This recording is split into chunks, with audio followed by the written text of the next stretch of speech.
ഫ്രണ്ട്സായിട്ട് നോമ്പിന് മുന്നേ ചെറിയൊരു ഔട്ടിംഗ് പ്ലാൻ ചെയ്തിട്ടുണ്ടായിട്ടോ. അപ്പൊ അതൊന്ന് പാളിപ്പോയപ്പോൾ ഈസനെയും കൊണ്ട് എവിടെയെങ്കിലും ഒന്ന് പോകണമെന്ന് വിചാരിച്ചാൽ ഞങ്ങൾ കോട്ടക്കുന്ന് പാർക്കിൽ പോയി. പ്ലാനിങ്ങിനുള്ള ചേഞ്ച് മൂലം നമ്മൾ അവിടെ എത്തിയപ്പോൾ തന്നെ മഗ്‌രിബ് ബാങ്ക് കൊടുത്തിട്ടുണ്ടായിരുന്നു. അപ്പോൾ അവിടെ നിസ്കാരം ഉള്ളതുകൊണ്ട് നമ്മൾ അവിടെ നിന്ന് നിസ്കാരമൊക്കെ കഴിഞ്ഞ് ഒരു ഫ്രഞ്ച് ഫ്രൈസ് ഒക്കെ കഴിച്ചിട്ടാണ് ഗുഡ് നൈറ്റ് പാർക്കിൽ ഇറങ്ങിയത്.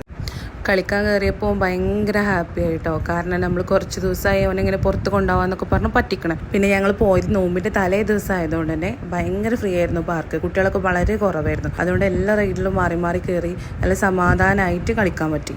ഓരോ തവണ പോകുമ്പോഴും ഏതെങ്കിലുമൊക്കെ ഒരു പുതിയ റൈഡിൽ അതുവരെ കയറാത്തതിൽ ഓൻ പുതുതായിട്ട് കയറും. അപ്പോഴാണ് ഞങ്ങൾക്ക് തന്നെ മനസ്സിലാവണം മോൻ റബ്ബേ ഇത്ര പെട്ടെന്ന് വലുതാവണുണ്ടല്ലോ എന്ന്.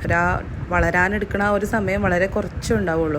മാക്സിമം അത് എൻജോയ് ചെയ്ത് ഓരോ കൂടെ കളിച്ചും ചിരിച്ചൊക്കെ നടക്കാൻ പറ്റുകയാണെങ്കിൽ അത്രയും നല്ലതായിട്ട് ഞങ്ങൾ കാണുന്നത്. പുറത്തൊക്കെ പോകുമ്പോൾ ഓൻ്റെ ഫുഡിങ്ങിൽ ഒരുപാട് റെസ്ട്രിക്ഷൻസ് ഒന്നും വെക്കലില്ലെങ്കിലും മാക്സിമം ജങ്ക് ഫുഡും കാര്യങ്ങളൊക്കെ കുറക്കാൻ വേണ്ടിയിട്ട് ഞങ്ങൾ നല്ല നോക്കലുണ്ട്. ഐസ്ക്രീമൊക്കെ വാങ്ങുമ്പോൾ തന്നെ ഞാൻ അടിയത്ത് കോണ് പൊട്ടിച്ചിട്ട് ചെറിയ ഐസ്ക്രീം ആക്കിയിട്ട് എനിക്ക് കൊടുക്കലാണ് പതിവ് കേട്ടോ. പിന്നെ അത് കഴിഞ്ഞ് പുറത്തിറങ്ങിയപ്പോൾ ഞാനും ആക്കും ഓരോ സർവത്ത് കുടിച്ചിട്ടുണ്ടായിരുന്നു. നോമ്പിന് മുന്നേ ഇതേപോലെ ഒരു പുറത്ത് പോക്ക് എന്തുകൊണ്ട് നമ്മൾ പെണ്ണുങ്ങൾക്ക് വളരെ നല്ലതാണ്. കാരണം നോമ്പ് തുടങ്ങിക്കഴിഞ്ഞാൽ പിന്നെ നമ്മൾ എല്ലാ കാരണങ്ങളും കൊണ്ടും ബിസി ആയിരിക്കും. അപ്പോൾ എപ്പോഴും ചെറിയ ചെറിയ രീതിയിൽ സന്തോഷങ്ങൾ കണ്ടെത്താൻ നോക്കുക. അതേപോലെ വീഡിയോ ഇഷ്ടമായിട്ടുണ്ടെങ്കിൽ ലൈക്ക് ചെയ്യുക, നമ്മളെ ചാനൽ സബ്സ്ക്രൈബും ചെയ്യുക.